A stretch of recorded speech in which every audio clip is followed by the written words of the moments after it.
युक्रेनने काल मॉस्कोवर आतापर्यंतचा सर्वात मोठा ड्रोन हल्ला केला। 144 ड्रोन हल्ल्यात डझनभर इमारती उद्ध्वस्त झाल्या। हल्ल्यामुळे रशियाला मॉस्को विमानतळावरून 50 उड्डाणे वळवावी लागली। रशियाने मॉस्को प्रदेशात किमान 20 युक्रेन ड्रोन नष्ट केल्याचा दावा केलाय, तर इतर 8 प्रदेशांमध्ये 124 ड्रोन पाडण्यात आले।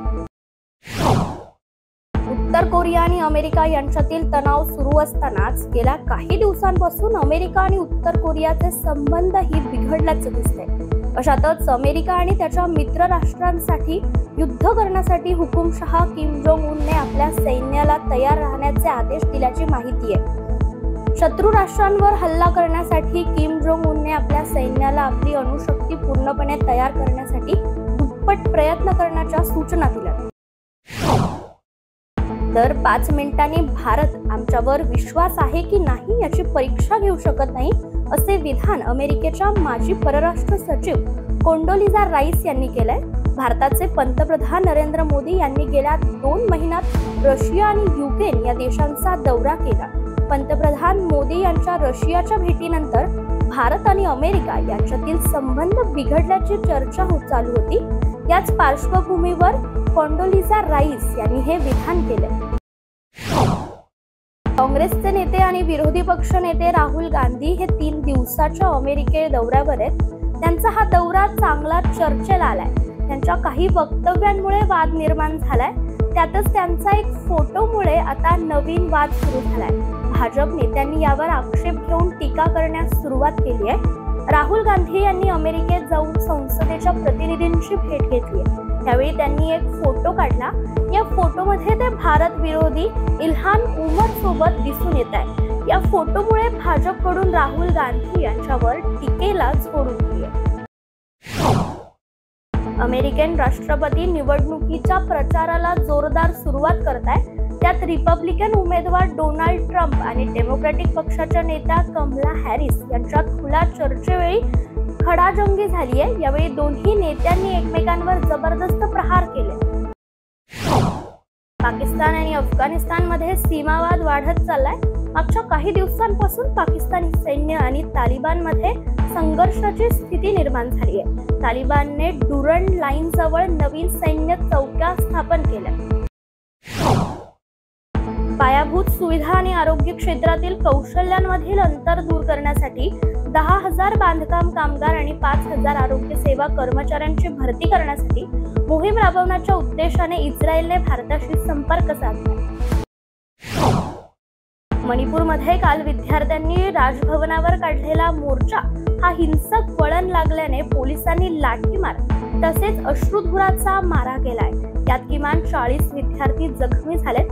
दुसरीकडे कंकोकी जिल्ह्यात 2 सशस्त्र गटांमधील गोळीबारात एका महिलेचा मृत्यू झाल्याचं समोर आल्याने तणावात आणखीनच भर पडली आहे। दरम्यान हिंसाचाराच्या पार्श्वभूमीवर 3 जिल्ह्यात संचारबंदी लागू करण्यात आली आहे।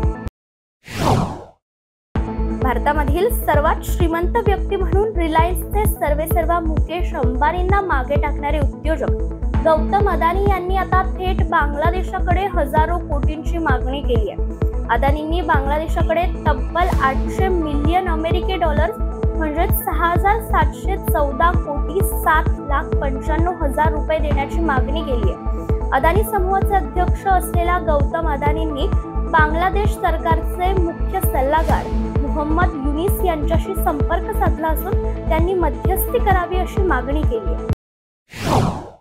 बांगलादेशात गेल्या 5 आठवड्यापासून हिंदूंचा नरसंहार चालू आहे।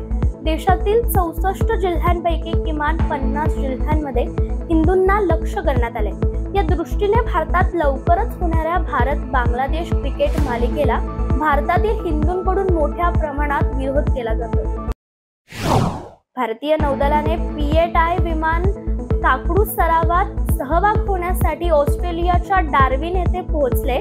ऑस्ट्रेलियासोबत भारताचे लष्करी संबंध मजबूत करण्यासाठी याच उद्देशाने भारतीय नौदलाने हा निर्णय घेतलाय। ऑस्ट्रेलियातील सर्वात मोठ्या आंतरराष्ट्रीय सराव ताकडूमध्ये सहभाग होण्यासाठी आपली सागरी विमाने पाठवण्यात आली आहे। डिपार्टमेंट ऑफ डिफेन्स कॅनबेरा यांनी याबाबत हे निवेदन जारी केले। इलॉन मस्क यांची कंपनी स्पेसएक्सने आज इतिहास घडवलाय. स्पेसएक्सने पोलारिस डॉन मिशन यशस्वीपणे लॉन्च केलंय. हे मिशन आज दुपारी 1 वाजता लॉन्च होणार होतं, परंतु काही तांत्रिक कारणांमुळे ते 2 तास पुढे ढकललं. अखेर 4 वाजता सुमारास मिशनने यशस्वीपणे उड्डाण केलीये. पोलारिस डॉन मिशन मध्ये 4 अंतराळवीर पृथ्वीपासून 700 किलोमीटर अंतराळावर स्पेस वॉक करणार असून हा जगातील सर्वात पहिला खासगी स्पेस वॉक असणार आहे. ही मोहीम 5 दिवसांची असणार आहे. ढोल ताशांचा गजर, हातात भगवे झेंडे घेऊन पारंपरिक वेशभूषेत लेझिमच्या तालावर थिरकणारे आबाल वृद्ध, भरगच्च सांस्कृतिक कार्यक्रमांची रेलसेल अशा मोठ्या उत्साहात आणि पारंपरिक वातावरणात लंडनमध्ये हौन्स्लो गणेशोत्सव मंडळातर्फे 1.5 दिवसाचा गणेशोत्सव दणक्यात साजरा करण्यात आला. या निमित्ताने गणपती बाप्पा मोरया, मंगलमूर्ती मोरया अशा गगनभेदी घोषणांनी संपूर्ण परिसर दुमदुमून गेला.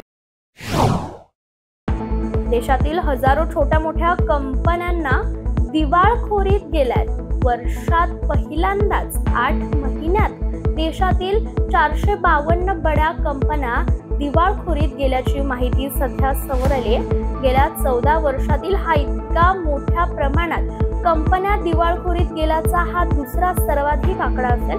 म्हणूनच जगातील सर्वात मोठी अर्थव्यवस्था असलेल्या अमेरिकेसाठी ही अतिशय वाईट गोष्ट आहे.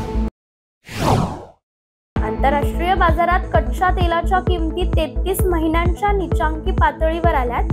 काल benchmark Brent crude futures December 2021 नंतर पहिल्यांदाच प्रति बॅरल $70च्या खाली घसरलाय. OPEC आणि त्याच्या सहयोगी देशांनी यंदाचा आणि 2025 वर्षासाठी जागतिक बाजारातून तेल मागणी कमी राहणार असल्याचा अंदाज व्यक्त केल्यानंतर कच्च्या तेलाच्या किमतीत घसरणी सुरू झाली.